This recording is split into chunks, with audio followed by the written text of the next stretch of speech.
За посрещане знамето на Иван Вазов, моля да станем на крака.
Благодаря ви.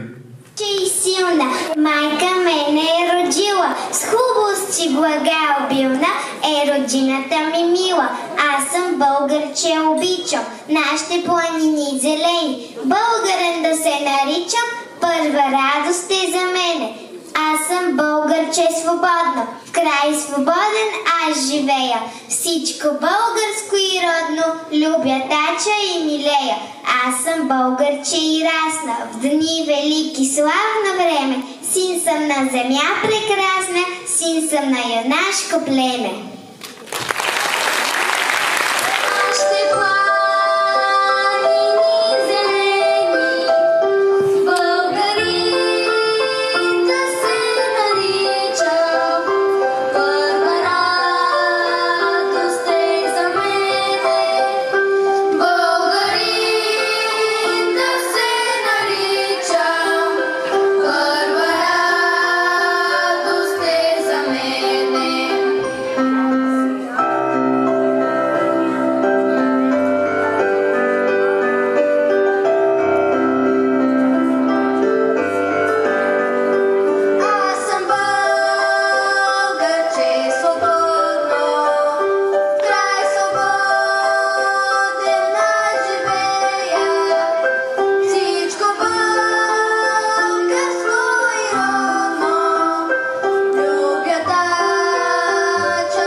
Аз съм българче, България. Една дума, включваща всичко. Живота на Иван Вазов, патронът на нашето училище. В българската история има моменти на национална гордост, които са увенчани с подвига на най-достойните синове на България. Вазов е един от тези достойни хора, които с творчеството си разкриват пред българина цяла една вселена. В началото пред българското население в Стара Загора стои жизнена потребност от образование. Александър Екзарх, господин Хаджиславов, Иван Стоянов подпомагат даскал Атанас Иванов и на 14 март 1841 година той основава първото общинско светско училище при църквата Свети Никола. То веднага става огнище на българщината и опорен пункт срещу гръцкото влияние. Постепенно училището прераства в класно. Тук преподават видните възрожденски учители Неофит Рилски, Иван Богоров, Тодор Шишков и други. През далечната 1895 година, на 25 ноември, се чества 25 годишна книжовна дейност на Иван Вазов. По този случай просветната комисия в града ни решава да поздрави юбиляра и му съобщава желанието, че гражданството на Стара Загора е решило да именува в негова чест окръжното класно училище Иван Вазов. Трогнат, юбилярът отговорил: Предайте, господа, моята най-дълбока признателност на старозагорци. Тези изрази на симпатия ме дълбоко вълнуват. Винаги съм хранил искрена любов към Стара Загора, като един от най-културните центрове на България и сега, и в турско време. За това честта, която ми се прави, има за мене висока цена и аз се гордея за това. Благодаря ви. Въпросът за деня, в който да се чества патронът на училището, е повдигнат няколко пъти. Водена е преписка с тогавашния министър на просветата. През 1919 година сам Вазов изявил желание това честване да се свърже с появата на най-крупното му произведение – Подилото, отпечатано за първи път на 25 ноември 1889 година. Днес, 130 години след именуването на окръжното класно училище в Иван Вазов, ние сме се събрали да отдадем заслужена чест на възрожденица, чието име носи нашето училище. Добре дошли, приятели, съученици и учители! Празника с нас са дошли да споделят Надежда Чакърова, заместник-кмет, образование и младежки дейности, община Стара Загора.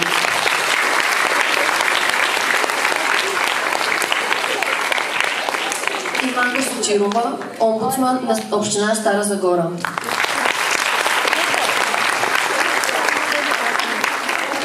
Деляна Караиванова, директор на детска градина Светулка.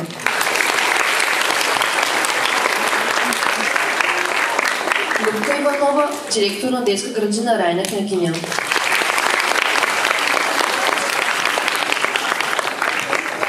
Вест Тилиев, продуцент на новините в телевизия On Air.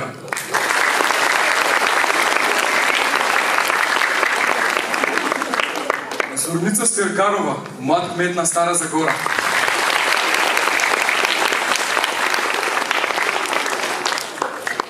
Младите омбудсмани на Стара Загора. Заря Чукова и Дана Милев. В този специален за нас ден даваме думата на директора на нашето училище, господин Тинко Цанов.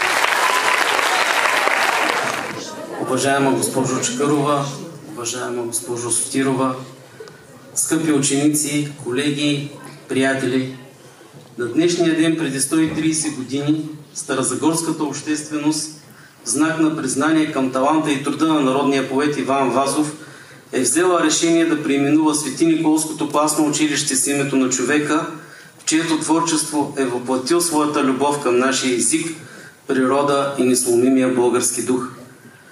Тези години за нас са време, изпълнено с уроците, мечтите и постижението на хиляди учители и ученици, прекрачили прага на средно училище Иван Вазов, град Стара Загора.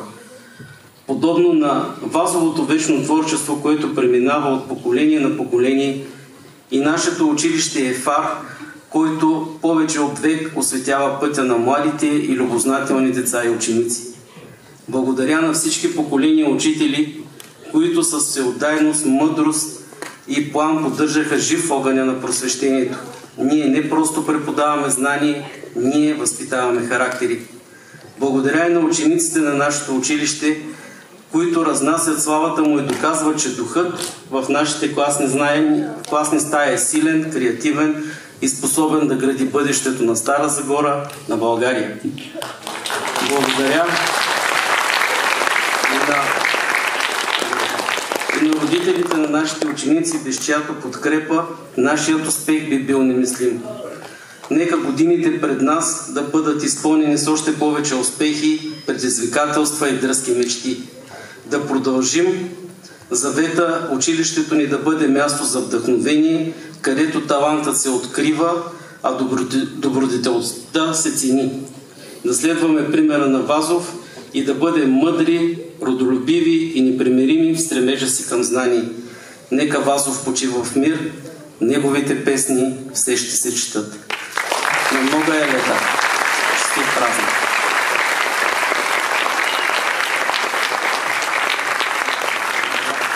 Позволете ми да дам думата на госпожа Надежда Чакърова, заместник кмет образование и младежки дейности в община Стара Загора.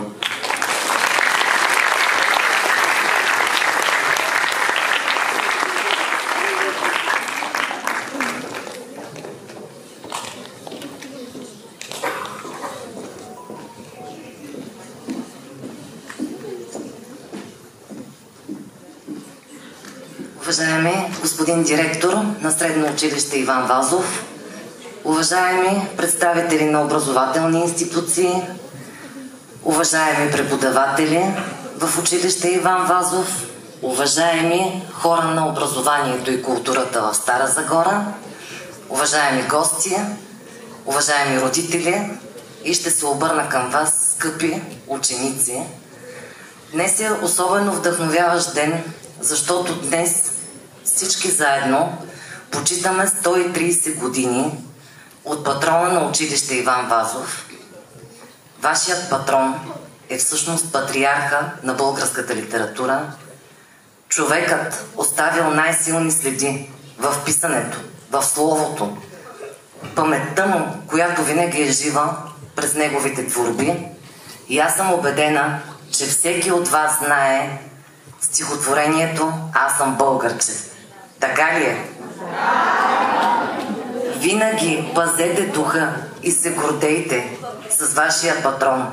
Бъдете умни, любознателни, будни. Както господин Цвятков каза, потребността от образование преди толкова много години със сигурност я има и днес. Защото образованието е това, което променя света. Променя вас и ви определя като личности, като характери. Учете, знайте, искайте да знаете повече и винаги с гордост бъдете учениците на Средно училище Иван Вазов, Стара Загора. Поздравителен адрес ще връча на господин Цвятков с пожелание за все така упорита работа и вдъхновение.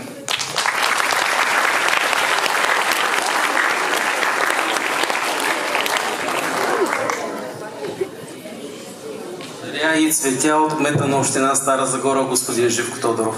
Благодаря.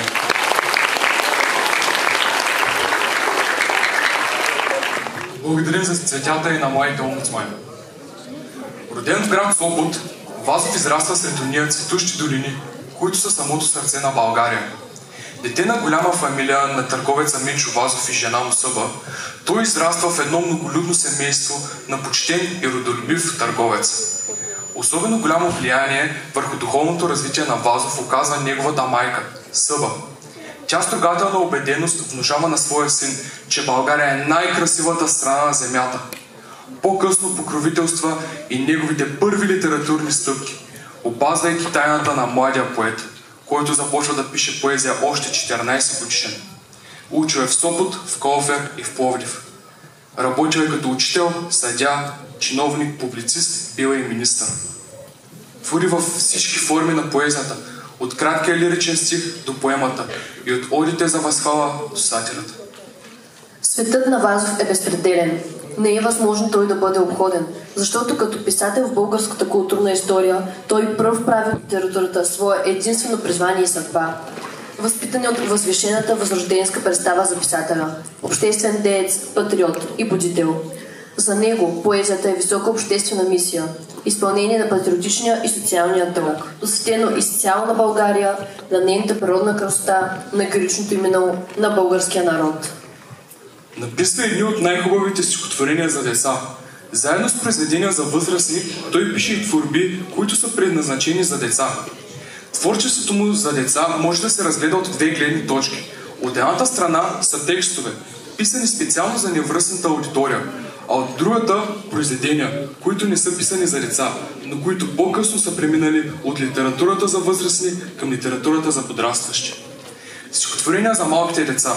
Изляза от печат през 1883 г. по времето, когато Вазов живее в Пловдив. Тогава той е 33 годишен, а по съвременни критерии млад автор. Издател на стихосбирката е Манчов. Най-малките възпитаници на средно училище Иван Вазов са подготвили Вазови стихотворения.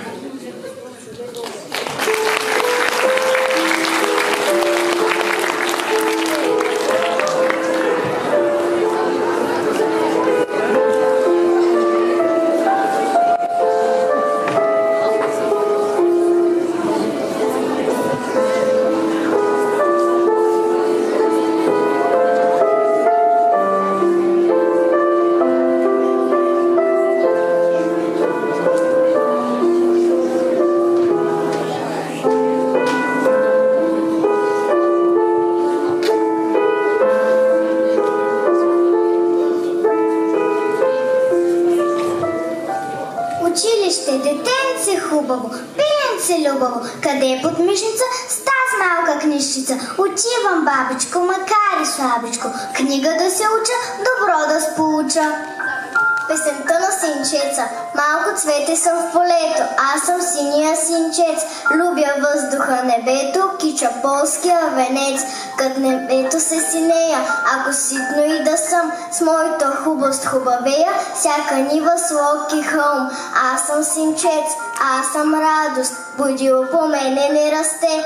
Аз съм просто като радост, аз съм мило като дете. Малко цвете съм в полето, аз съм синия синчец. Любя въздуха, небето, кича полския венец.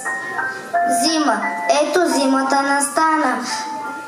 Сняг вали, вали, вали и в бяла си премяна все земята весели. В огнището ни свети и пламти голям огън. Хай жените си гръбнете, че пързалки има вън. Да се лъскаме другарски по сребристи и гладък лед. Идат празниците царски, радост има за напред.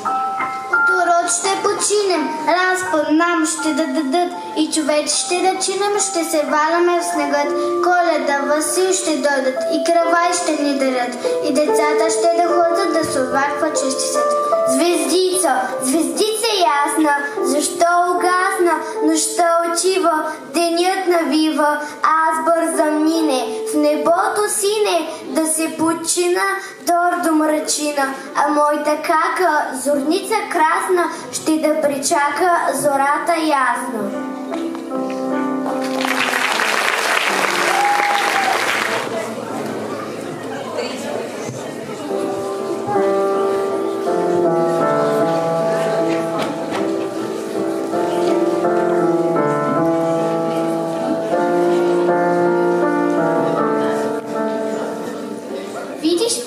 Крилато, ние в примка те държим и с тебе цяло лято няма да се разделим. Ах, защо ви съм?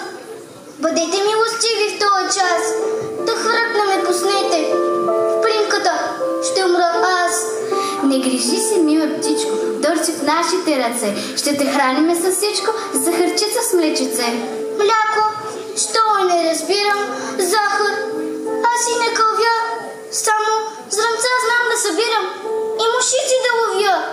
Ти зимъска ще загинеш на полето там сама. По-добре да си починеш в нашата клетка у дома. Не се бойте, аз ще хвъркна татък в топлите места. В вашата клетка ще издъхна, макар златно да е тя.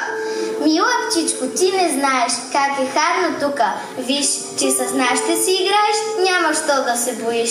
Мен, дечица, по-харно да си хвъркам по светът. Тук ще умра аз навярно, тясно ми е в този кот.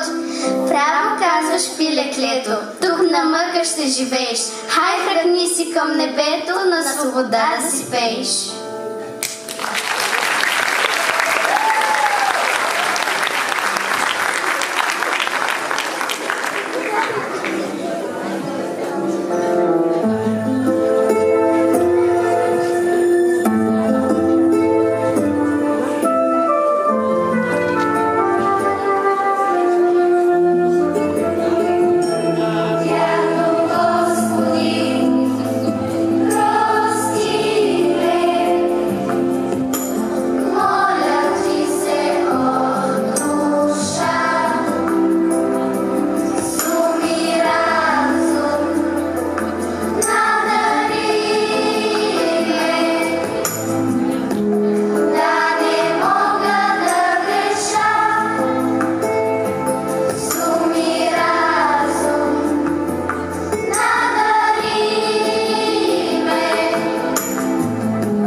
на Иван Вазов е огромно и запълва много празноти в литературата ни.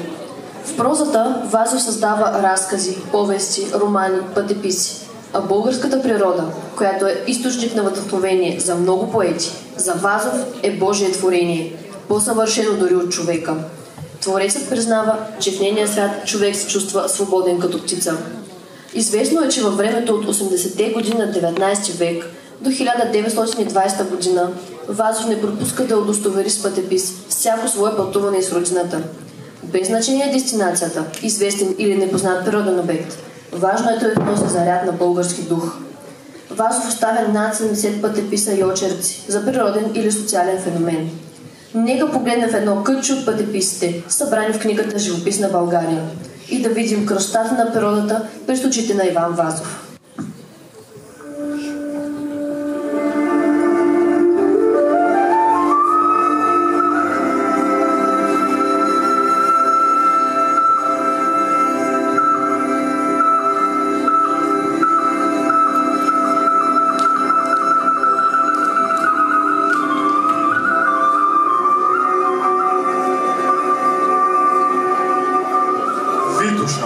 Каква живописност, какво разнообразие, каква чудна хубост представлява видът на Витоша при разните осветления през деня, във всички годишни времена. Каква наслада за очите, какви ласкаещи взора картини, постоянно менливи от играта на светлината и сенките по нейните зелени плещи и рамена, нацапани с сивите петна на карпите, на нейните върхове и чуки, оголени от всякаква растителност, диви, сиротни и навъсени в небосклона. Позанник слънце, Витоша, придобива особено обаятелен вид. Очите на заходящото слънце обливат снежен розов цвят скалите на Камен дял и на Резньовете. Гърбът ти е позлатен и тихо рисува в модрите висини своите грабави очертания. Черни връх, вълшебно далечен, издига щърбата си пирамида в светлия простор, често завит със светлоалени облачета, които сякаш се събрали на тая чудна висота, дружно да изпратят слънцето и да му пожелаят лека нощ.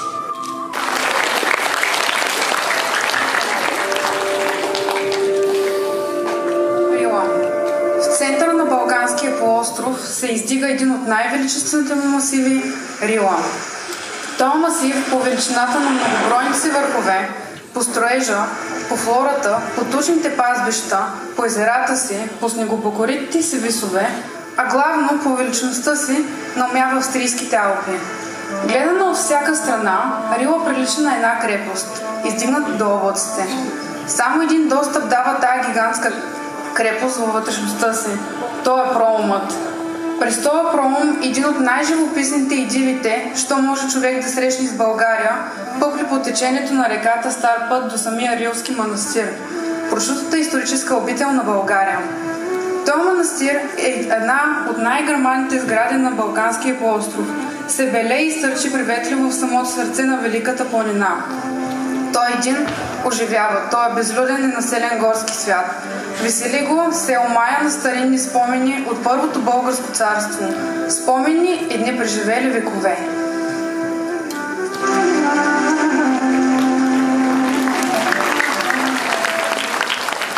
Родопите.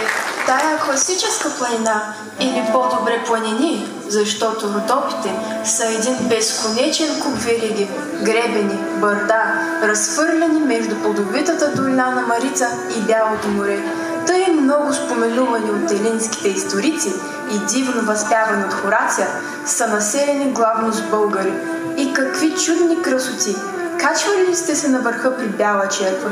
Едно безкрайно съчетание на разкошно облечени в борови вериги, на омайни долини, на горни чалове, на сенчести гори, на зелени рози, на планински пазбища, на възхитителни висове, вълнуващи се в кръгозорци под златистото и морно було на слънцето.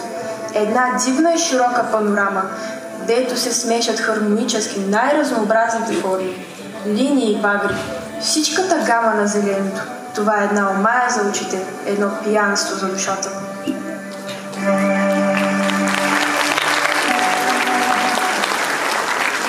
При шумът на Искъра, късна и тъмна юлска вечер, Седи на терасата на планинската къща. Тъмно и мрачно навсякъде. Мрачна и зловеща се тъмнее високата урва насреща ми. Някаква студенина и враждебност иде от това грамадно и безименно нещо, което къпе върха си в тъмно-синьото небе и нозете си в шумящия невидим искър. И искърът, по-добре шумът му, е друг сега. Шум странен и таинствен. Това е песен на жива твар, която оглашава самотиите и населява мрака с някаква дива, непонятна мелодия. Мелодия на душа титанска и нечеловешка.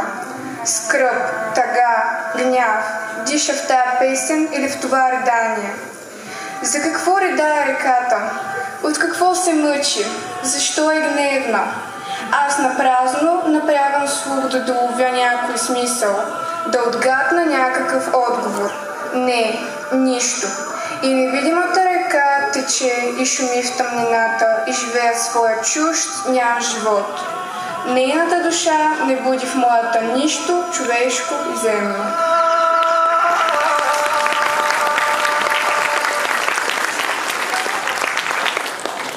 Волът. Един исторически връх. Тоя връх имаше прилика на вол, колкото и всеки друг връх. От канаристия му гребен се спускаше урва, най-напред гола, а по-долце покрита с рядка ниска горица. Отляво на тая горица урвата подпухваше пак и се образуваше нисък хълм, цял набучен с канари. В самото дъно надолу се види извор, при който се поят стада кози и черни коне и говеда. Той се нарича Крушевско езеро. От него насам почва пак урва, облечена с ниски гъсти гори. Върхът, на който седяхме, се нарича Околчица. Седяхме около половин час тука. Не може лесно да се изразят мислите ми и усещанията ми тука. Образът на героя и певеца ставаше пред мене жив. Духът му дебнеше в шубръките, в шума на листата, в глухотата на пустинята. Понеже точно не знаех трънката, при която Захари Стоянов ни разказва, че издъхнал Ботев, аз го виждах пред мен и мислено простряна от тая, при която аз бях. Един камък поне да беше побит на същото място, за да се знае, за да се кланят.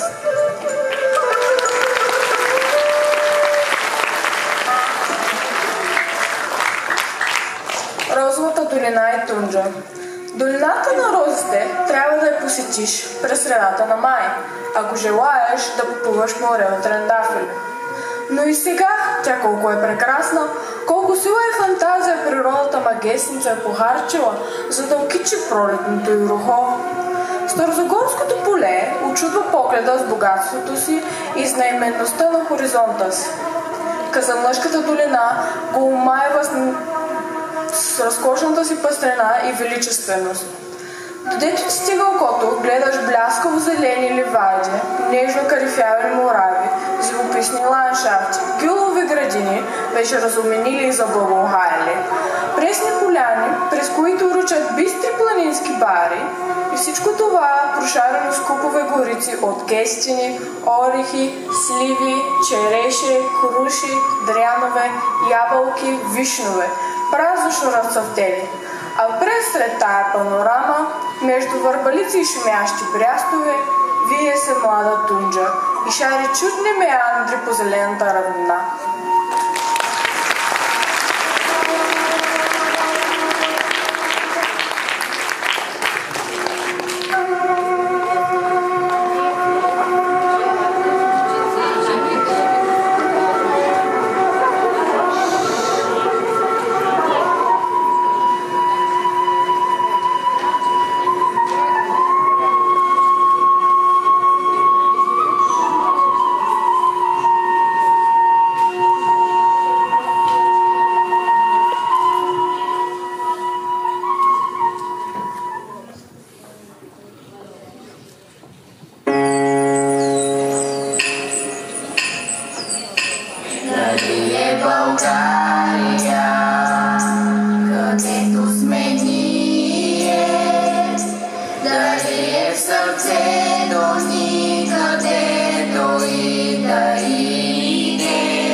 България, което смени Дали с делата си ни славим нейното име. Това е България, единичен на земята. И ние сме българи, в нас е съдбата. Да върнем земята ни отново светлината. Ето сме ние, а ние сме сила българска със славно име. Едини да бъдем, страха да надмием, но само с мир и доброта сълзи ще изтрием. Защото България земя е на Бога, а нашите дела отреждат и съдбата нова. И за да пребъде велика и свята, омразата сломища смени в сърцата.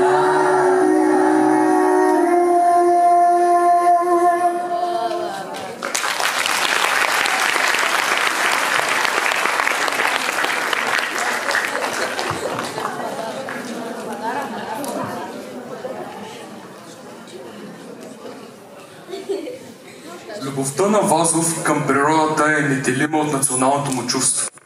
За него любовта към природата е преди всичко любов към родината. Родината, народът, България. Това е фокусът, който събира всички линии на Вазовата лирика. Вечният извор на неговото вдъхновение. На теб, България свещена, покланям песни си сега.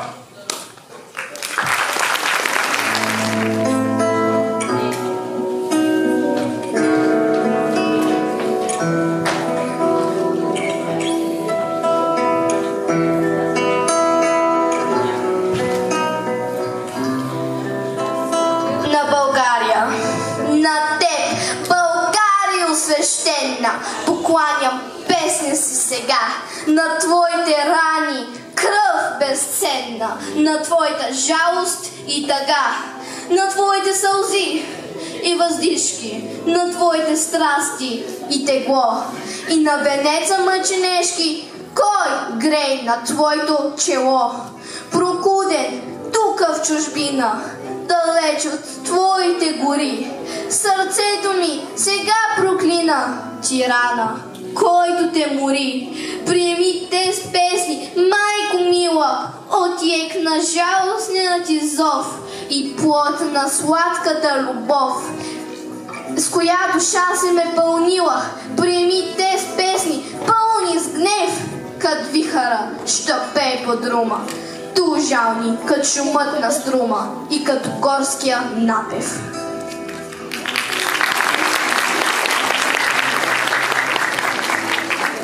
О, майко, аз видях ти рана, като ръцете си въпца в кръвта на твоите деца и чух как плаче Балкана и твоите сини небеса. Но през червените порои, що ти проля в тази борба, аз видях ните ясни твои на твоята бъдеща съдба. Дано тази вяра, той мечтание не се разбие в някой брег и твоя зов да не остане като пустиня без ек.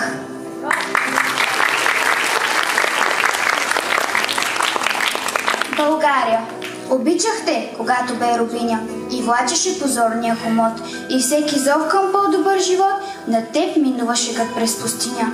Обичах те, когато изгря на теб зорницата на твоето пробуждение. Духовна светлина и просвещение за теб станаха насъщни хлеб. Обичах те, когато ярем да щупиш меч стегли в неравен бой и жертви скъпи, страшни и безброй, успя си бъдещето да изкупиш.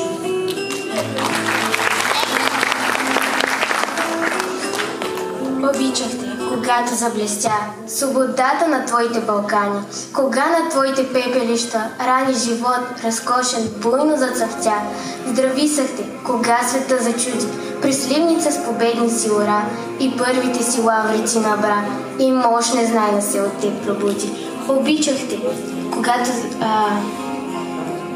здрависахте, кога света зачуди. Присливница с победни си ура и първите си лаврици набра, и мощ знайна се от теб пробуди. Обичах те в твоите смутни дни, в трусовете страшни, що изпати, когато в късо време преживяци, навек тревогите безчислени. Обичам те и днес, кога забрави, задачи светли и уроци зли, нажаящи песни, диви крамоли, да станеш поприще, се ти остави. Когато в твоята почва семена ужасни падат, за ужасна жътва и пъклен дух към лош път те опътват, обезверена във всички знамена. Кога си жадна да чуеш бодър зов, о, майко бедна, майко безпокойна, и повече от всякога си достойна за плач, за порицание и любов.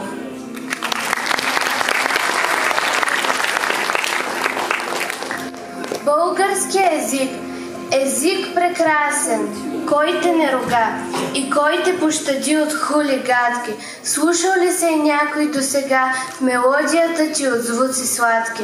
Разбра ли някой колко хубост, мощ се крие в речта ти? Гъвкава, звънлива, отруйни тонове, какъв разкош, какъв размах и изразитост жива.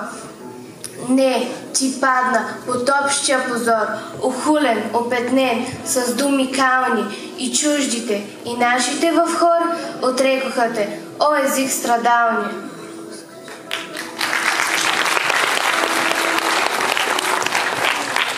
Не си можал да въплатиш в теб създанията на творческата мисъл и не за песен, геният ти слеп, за груб братвеще само бил рисъл. Тъй слушам се, откак съм на света, се той рогателство ужасно модно, се той отзив ниска клевета, що слетя всичко мило, нам и родно. Ох, аз ще взема черния ти срам и той ще стане моето вдъхновение и в светли звукове ще ти предам на бъдещето бодро поколение. Ох, аз ще те обриша от кълта и в твоя чисти и блясък ще те покажа и с удара на твоята красота, а с хулниците твои ще накажа. Родната реч. Обичам те българска реч, звук сладък, най-мил звуковете, то арфа звънлива, то меч на майстор художник в ръцете. Обичам те роден язик, то гъвкав, то твърд като камен алмазен, жив израз и клик на мисъл на блян, на дух пламен, язик за пести и за бран, язик стечиво благородно, от твоята съм сладост пиян, как лееш се, звучиш ти свободно, как твоята хармония плени слуха, о реч мощно напета, в пестите на нашите жени, крилатия стих на поета.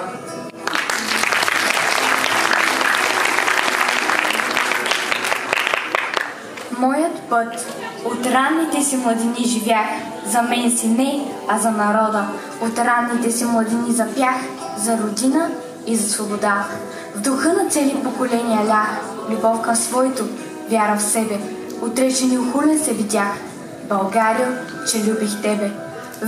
Вмениха ми в песните тежък грях, пророци на учения нови, а аз и се и с моя път вървях, отхвърлях чуждите окови. И пръсках светлина, душите грях, разбрал високо си призвание, над нивата народна бодро всях, зърна на вяра и съзнание.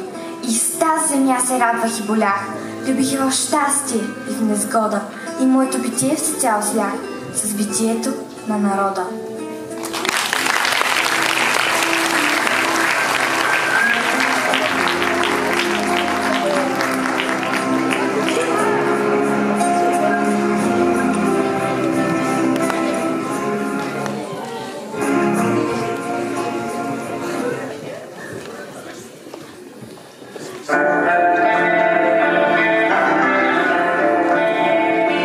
Ясна своя реч да си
Какво е България без своята история, без своето славно минало? Човешкият живот се състои от две половини. Докато човекът живее в едната, делничната, той е заед с материалното си оцеляване. Работи, печели пари, грижи се за семейството си. Но отдаден прекалено на материалното, човекът може да забрави за големите ценности, управляващи цялостния космически ред. Връзката между земно и божествено, справедливостта, съпричастието, вечната борба между доброто и злото. А забравяйки за тези неща, човекът е застрашен от объркване, деградация и гибел. Ето защо още от древността хората са намерили начини периодично да напускат своя дневник, за да си припомнят забравените ценности. Ролята на поета, така както я схваща Вазов, е да се бори с забравата. И Вазов се бори, написвайки едни от най-емблематичните си произведения, свързани с историческата памет на българина.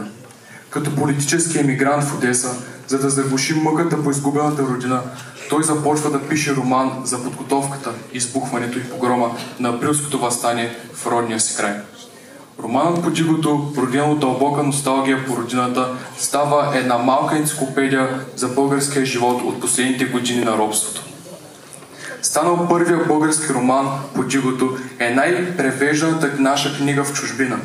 Интересен факт е, че романът излиза като книга първо на английски език през 1894 година, а едва няколко месеца след това е отпечатана и на български език.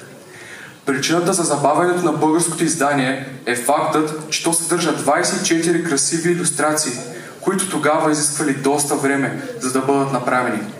Илюстрациите по това време са се правили доста сложно като техника.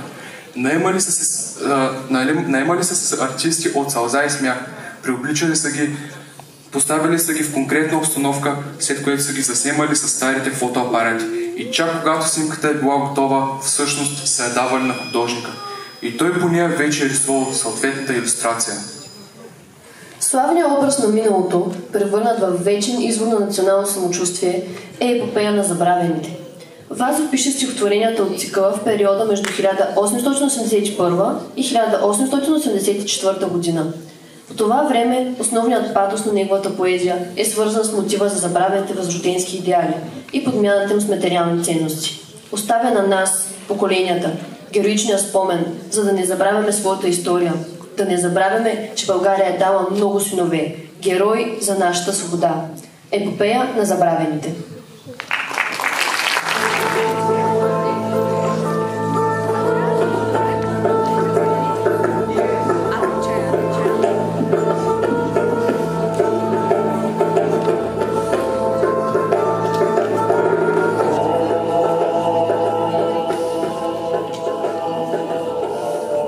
Левски. 9 години той скита се бездомен, без сън, без покой. Под вънкашност чужда и под име ново, и сърце порасло, и за кръст готово. И носи съзнание крепо светлина на робите слепи в робската страна. Думите му бяха и прости, и кратки, пълни с упование и надежди сладки. Говореше често за бунт, за борба, като за една ближна обща веселба, часът на която беше неизвестен. Изпитваше кой сърцата си рек честен, участник да бъде в подвига свят. Всяк един слушател беше му и брат. В бъдещето тъмно той гледаше ясно. Оковани кървав, в тъмница ръгнат, апостола беше на мъки подвърнат ужасни. Напразно те нямаха власт на тази душа яка. Ни вопъл, ни глас, ни молба, ни клетва, ни болно стенание не издаде в мракато и гордо страдание. Смъртта беше близко, но страха далеч, и той не пошушна предателска реч и казваше: аз съм Левски, имена, и никой име той не спомена.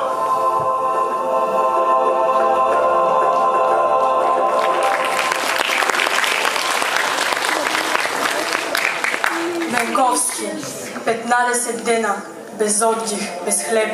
Скитат се в горите, борят се с тиранът, спекат с дъждовете и с тръви се хранат. Често мисъл мрачна дохожда им там, но бързо изчезва. Бенковски е там. Бенковски ги пази, мълчалив и страшен. видите поддръжка и пример сегашен. Той я държи, не орка, той е само блед и гледа на изток и води ги дмело. И бурно се бръчи бледното му чело. В глава му се блъскат мисли, цял рояк, и кроежи тъмни, и лучи, и мрак. И ярост отровна кипи му в гърдите, за толкова с нещастия, надежди разбити, за толкова жертви и вяра, и труд, отишли на вятъра под натиска лют. И бунтът пред него, като облак чуден, фърчи като някой ураган прокуден.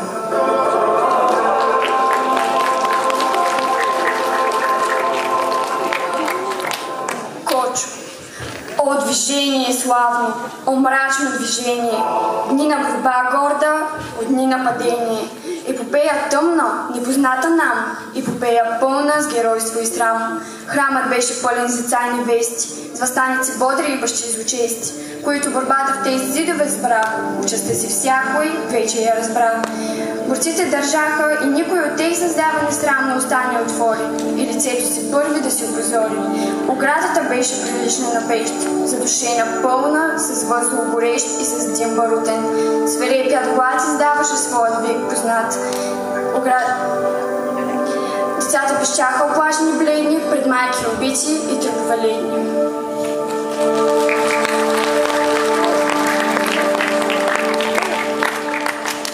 Паисий, четете и знайте, що съм аз писал, от много сказания и книги събрал. Четете, о братя, да ви се не смеят, и вам, чужденците, да не се гордеят. Нави моята книга, тя е вам завет, нека се преписва и множи безчет, и пръска по всички поля и долини, де българин страда, въздиша и гине. Тя е откровение, Божа благодат, млади прави мъдър, а стария млад. Който я прочита, няма да се кае. Който знае нея, много ще да знае. Тъй мълвеше този мъж, в килията скрит, с поглед умислен, в бъдещето впит, който много бденя, утрени пропусна, но пачето перо нивга не изпусна. И против канона, и църковни извън, работи без отдих, почивка и сън. Тъй мълвеше преди 120 години този жив светогорец, за рая негоден, и фърляше тайно през мрака тогас най-първата искра в народната свяст.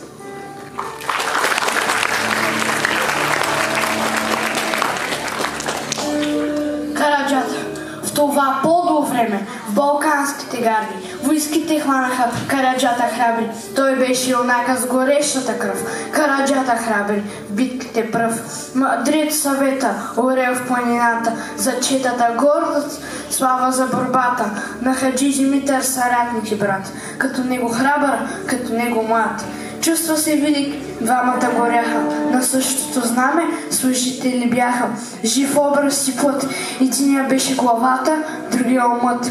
Единия беше вожът, другия кармача. Към смъртта готови, еднакво да крачат.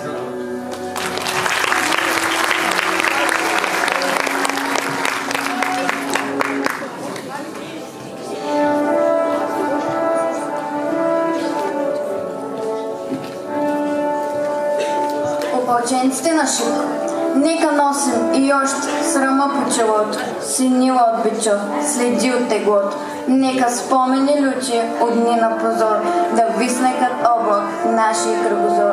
Нека не отрича историята, века, нека е трагично името ни. Нека беласица стара и нови батак в миналото наше фърлят своя мрак. Нека не сочат с присмехи обидни, щупените окови и дирите стени. По врата ни още от хомота стар, нека та свобода да ни бъде дар.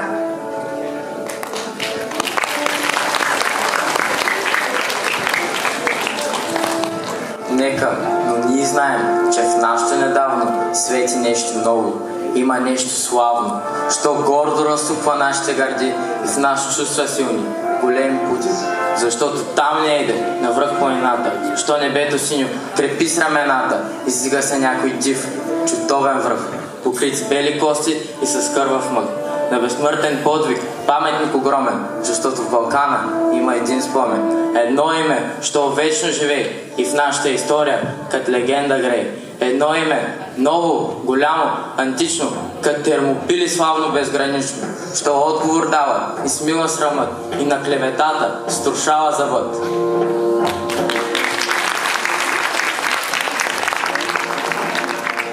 О, шипка! 3 деня младите дружини как прохода бренят, горските долини трепетно повтарят на боаревът. Пристъпи ужасни, 12 път късти орди лазят по урвата дива и тела я стелят и кръв я заливат. Бури подир бури, рояк след рояк, Сулейман безумни сочи върха пак и вика: търчете, там са раите! Ордите тръгват с викове сърдити и ела грамовно въздухът разпра. Върхът отговаря с друг вик: ура!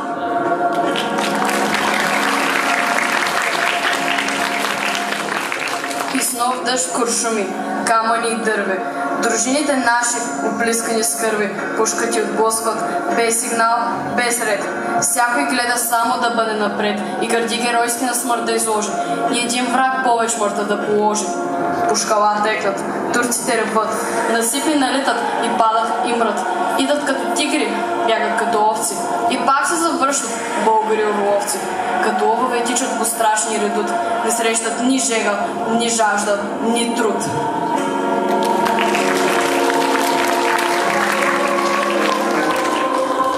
Штурмът е отчаян, отпорът е лют. 3 дни вече се бият, но помощ не иде. От никъде взорът надежда не види. И братските орли не върчат към тях нищо. Те ще паднат, но честно, без страх. Качупа спартанци по сгънта на Ксеркса. Талазите идат, всички на штрекса.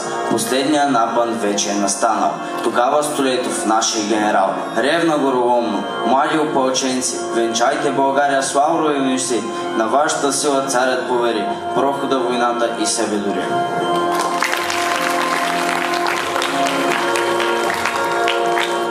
При тези думи славят силни дружините горди, очакват геройски душманските орди, песни и шумящи. О, геройски час! Вълните намират канарито газ, патроните липсват, но волите траят, шикът се пречупва, кърците остаят и сладката радост до крак да измърт пред цяла вселена на топ славен ръд, с една смърт юнашка и една победа.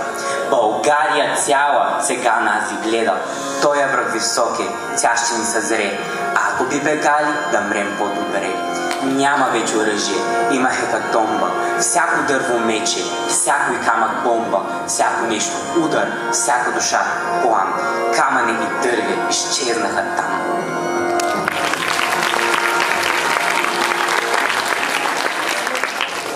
Грабайте телата, някой си изкряска и трупове мъртви връкнаха завчаска, като демони черни на черни рояк, като турят струпалят като живи пак.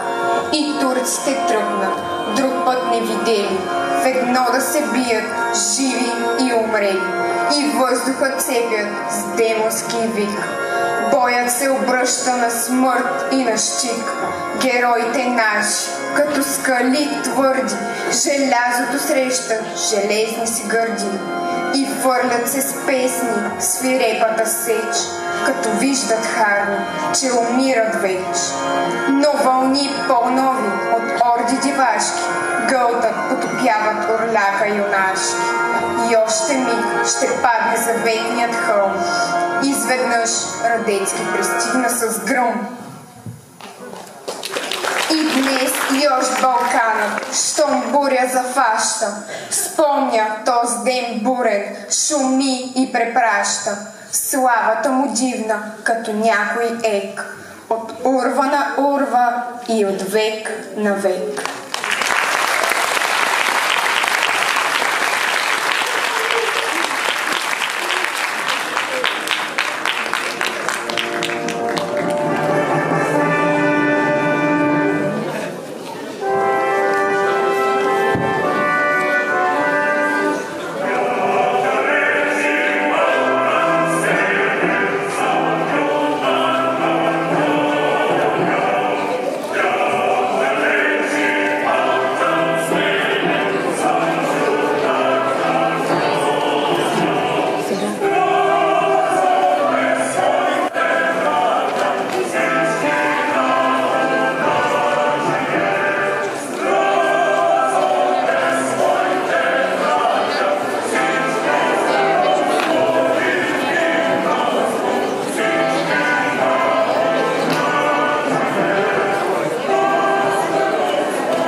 всички, които ни уважиха. Благодаря ви!